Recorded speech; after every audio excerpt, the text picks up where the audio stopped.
Baik, bismillah. Assalamualaikum warahmatullahi wabarakatuh. Perkenalkan, nama saya Agung Janus Solihin Ramadan dari kelas 7I. Pada kesempatan kali ini akan mereview buku Hukum Perdata Internasional. Biasanya buku ini yang memiliki judul Pengantar Hukum Perdata Internasional Indonesia. Untuk penulisnya sendiri, beliau yaitu Profesor Dr. S. Gautama SH. Untuk identitas buku merupakan cetakan kelima pada bulan Januari 2016 yang diterbitkan oleh Bina Cipta dan anggota IKP. Buku ini berhalaman kurang lebih 315 halaman. Review ini sebagai tugas mata kuliah Hukum Perdata Internasional yang diampu oleh dosen Pak Yusuf. Ya, baik. Sebelumnya di buku ini ada 13 bab yang nanti saya akan review secara singkat saja mengenai per babnya seperti itu. Untuk pengantar sendiri yaitu HPI. HPI itu apa sih? HPI itu merupakan hukum perdata internasional di mana seluruh hukum-hukum yang berkaitan dengan perdata antar negara, jika itu terjadi suatu sengketa atau suatu problematika antar negara, misalnya antara si A yang berkebangsaan Indonesia dengan B yang berkebangsaan di Inggris, maka jalur yang ditempuh menggunakan HPI ini. Sebenarnya HPI merupakan salah satu keberatan terhadap istilah hukum perdata internasional.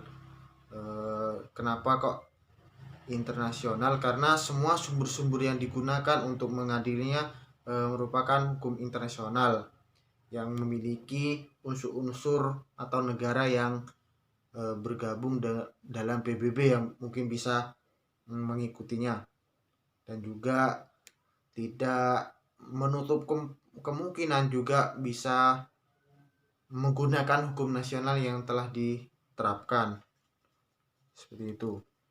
Dan juga HPI ini sudah umum diterima karena hukum yang digunakan dianggap praktis dan sudah banyak negara PBB yang menggunakannya seperti itu.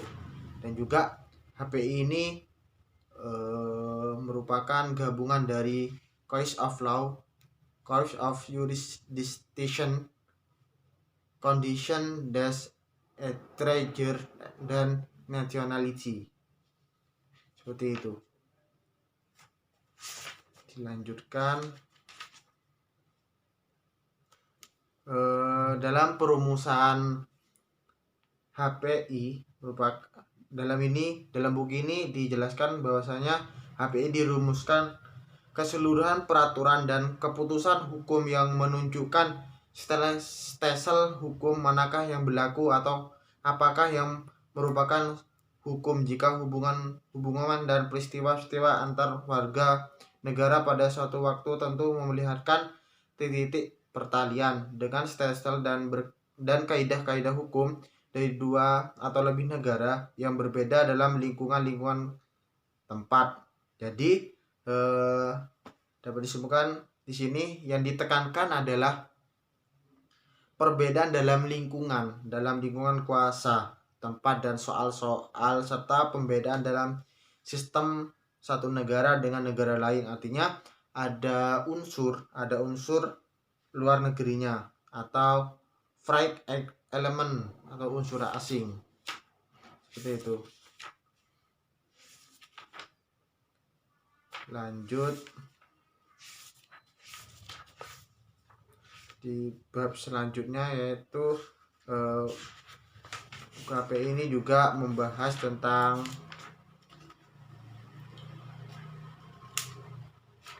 tentang hukum yang berkaitan dengan benda, terus perkawinan, juga akad, bukan akad tapi perjanjian atau kontrak seperti itu yang mengaturnya.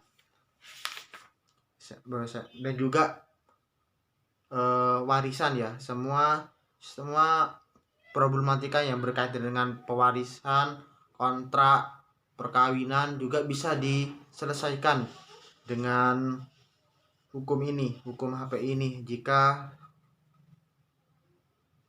ada suatu negara yang berhubungan atau berkontrak, misalnya Indonesia dengan Malaysia berinvestasi, jika terjadi problematika di situ yang berbadan hukum yang udah terdaftarkan udah resmi, perjanjian itu sah menurut hukum, jika terjadi sengketa maka bisa menempuh jalur HPI ini yang nantinya akan menggunakan hukum internasional seperti itu.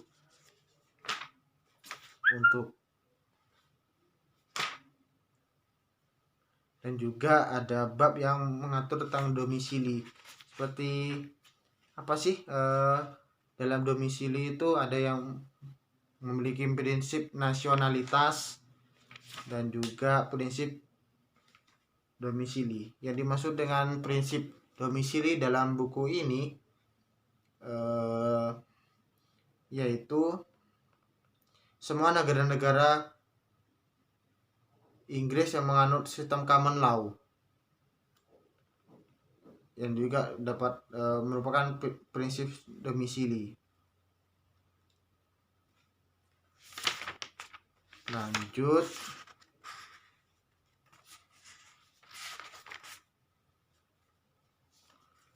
banyak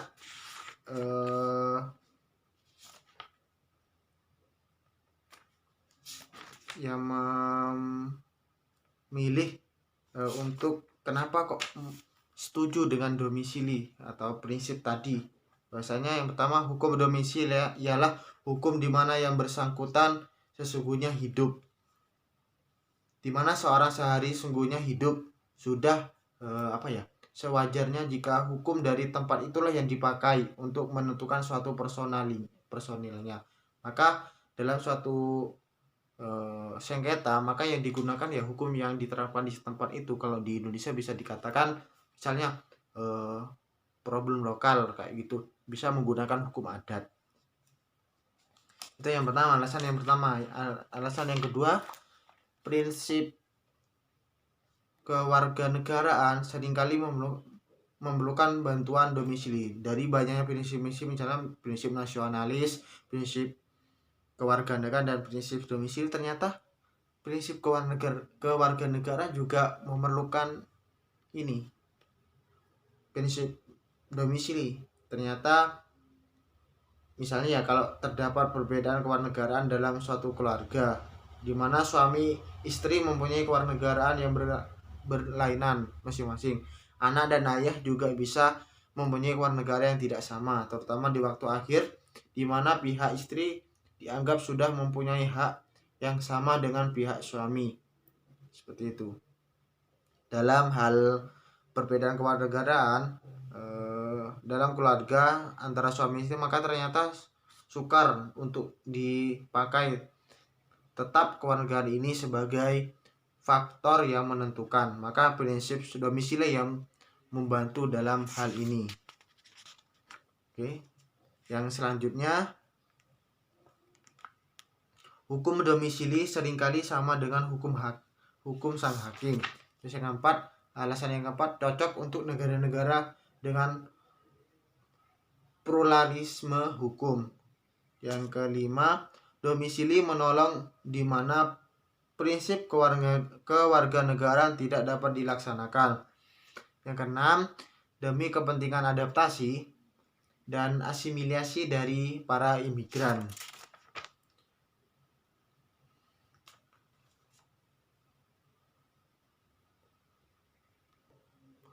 Lalu dari banyaknya prinsip tadi, khusus di Indonesia sendiri, mana sih prinsip yang cocok seperti itu? Bagi kami dalam buku ini banyak alasan yang pertama,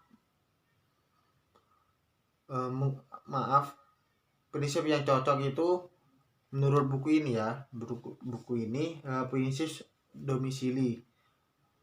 Alasannya praktis, bahwa dengan pemakaian prinsip domisili dapat diperkecil berlakunya hukum asing. Pemakaian prinsip nasionalitas mempunyai pembawaan bahwa hukum asing akan lebih banyak dipergunakan seperti itu.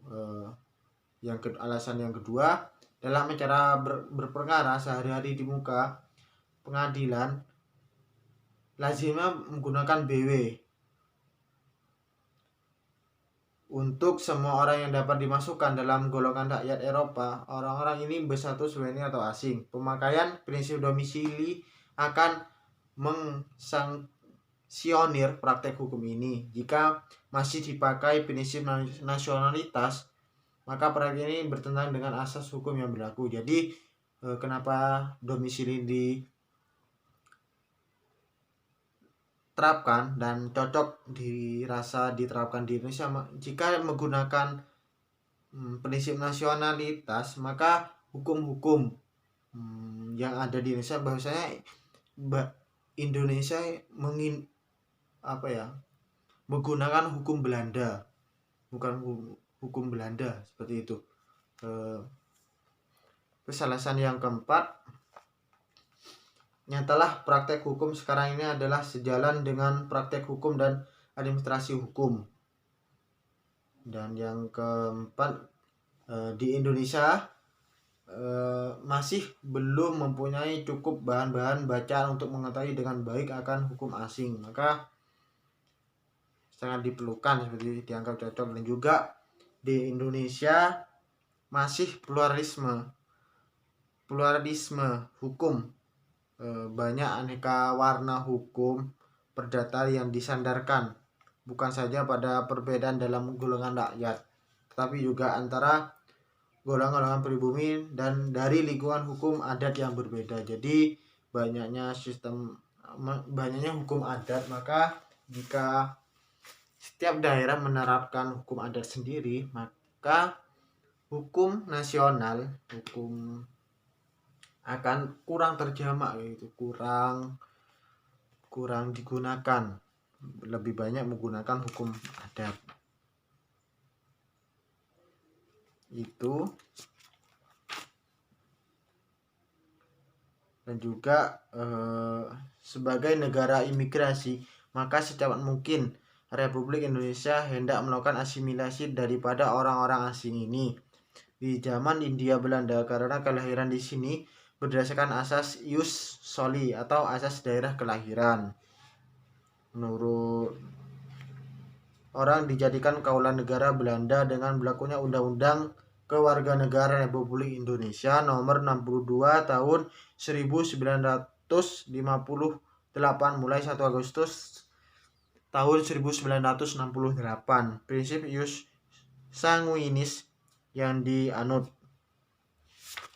Lanjut di bab selanjutnya, ada renvoi, istilah renvoi atau penunjukan kembali, seperti itu. Salah satu dari teori yang ada di HPI ini ada istilah renvoi atau penunjukan kembali.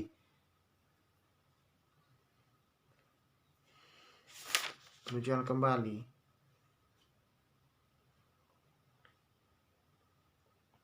Maksudnya penunjukan kembali. Istilah renvoi atau renvoyer prime degree dalam bahasa Inggrisnya itu merupakan, contohnya ya ini, apabila untuk seorang Inggris yang berdomisili di Indonesia harus ditentukan apakah ia sudah dewasa atau belum, atau dia hendak bernikah, atau dia harus melakukan sesuatu tindakan hukum lain berkenaan dengan status personilnya. Maka menurut hukum perdata internasional di Indonesia berdasarkan pasal 16 AB harus dipakai hukum Inggris. Dengan lain berkata, kaidah HPI Indonesia menunjuk kepada hukum Inggris dan hukum Inggris. Kaidah-kaidahnya menunjukkan kembali kepada hukum Indonesia. Karena menurut HPI Inggris yang harus dipakai untuk status personil yaitu domisili dari seorang. Seperti itu. Dan juga banyak negara-negara yang tidak setuju dengan adanya renvoy ini. Alasannya satu, renvoy tidak logis. Tidak logis karena jika kita menerima renvoy akan terjadi suatu penunjukan kami secara terus-menerus dengan tidak henti-hentinya. Maka sekali ditunjuk ya udah negara itu yang dapat menangani suatu problematika. Jika renvoy itu diterapkan, maka ya sering ditunjuk-tunjuk negara mana yang akan digunakan dalam mengadili, seperti itu. Yang kedua, renvoy merupakan penyerahan kedaulatan legislatif. Yang ketiga juga alasannya renvoy membawa ketidakpastian hukum. Nah ini menarik. Biasanya kalau diterima maka penyelesaian hukum perdata internasional akan menjadi samar-samar, dapat berjalan ke segala jurusan dan tidak kokoh dan tidak stabil. Seperti itu. Lanjut, dan juga ini itu merupakan alasan yang tidak setuju dengan renvoy. Bagi para pendapat yang setuju akan adanya renvoy, yang beri alasan yaitu renvoy memberi keuntungan praktis. Renvoy bekerja pada hakikatnya seperti lembaga orde publik. Berlakunya hukum asing diperkecil karena pemakaian dari hukum intern sendiri dalam hal-hal ini adalah sehat atau Gieschen. Yang kedua, jangan plus royalistis, qui Leroy. Dan ketiga, keputusan yang berbeda. Oke, lanjut.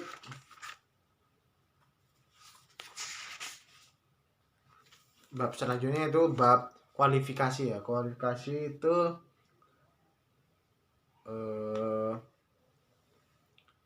sebenarnya adalah melakukan translation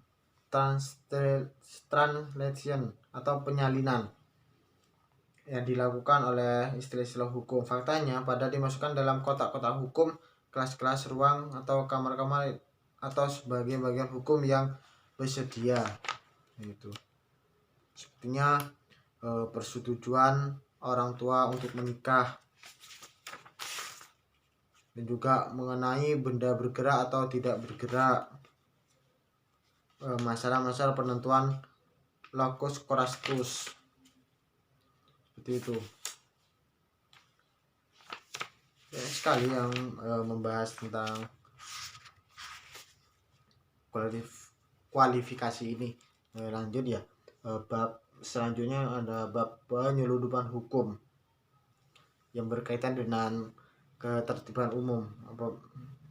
Ketertiban umum dan penyeludupan hukum mempunyai hubungan yang erat. Keduanya ini bertujuan agar supaya hukum nasional dipakai dengan menyampingkan hukum asing. Hukum asing dinyatakan tidak berlaku jika dipandang sebagai penyelundupan hukum. Keduanya hendak mempertahankan hukum dan kaidah-kaidah asing. Contohnya perkawinan. Seringkali dalam praktek persoalan penyelundupan hukum ini terjadi atau dirumuskan dalam memberikan contoh perkawinan. Misalnya terjadi para pihak mempergunakan sebagai cara penyelundupan hukum untuk melangsungkan perkawinan. Kalau tidak memakai cara-cara khusus ini, mereka tidak akan mungkin melakukan perkawinan menurut hukum nasional mereka. Maka mereka menggunakan berbagai tipu muslihat untuk melaksanakan hukum nasional ini. Juga contohnya itu perkawinan orang-orang dari Indonesia yang di Pinang atau Singapura itu. Lanjut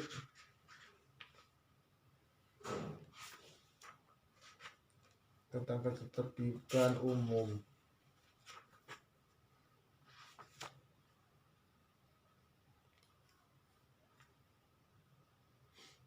Ya lanjut ya, apakah hukum asing dapat diuji pada hukum antar negara? Keren sekali. Tentang persoalan apakah hukum asing ini dapat dianggap batal adanya karena bertentangan dengan hukum internasional publik atau hukum antar negara. Seperti itu. Juga di kalangan HPI persoalan yang membahas seperti ini meminta perhatian. Hal ini terutama disebabkan karena banyak sekali timbul persoalan-persoalan hukum publik yang pada hakikatnya praktis tidak dapat dilepaskan daripada ikatan-ikatan perdatanya. Seperti itu. Mungkin itu review singkat terkait hukum pengantar perdata internasional di Indonesia ini. Apabila banyak kesalahan mohon maaf. Saya juga sebagai mahasiswa tetap berusaha untuk mendalami karena sulitnya akses misalnya pengajaran yang dilakukan oleh dosen, maka dituntut mahasiswa untuk aktif itu. Maka tetap saya berusaha sebaik mungkin untuk bisa mendalami mata kuliah ini. Mohon maaf jika banyak salah. Semoga apa yang saya sampaikan bermanfaat. Terima kasih. Wassalamualaikum warahmatullahi wabarakatuh.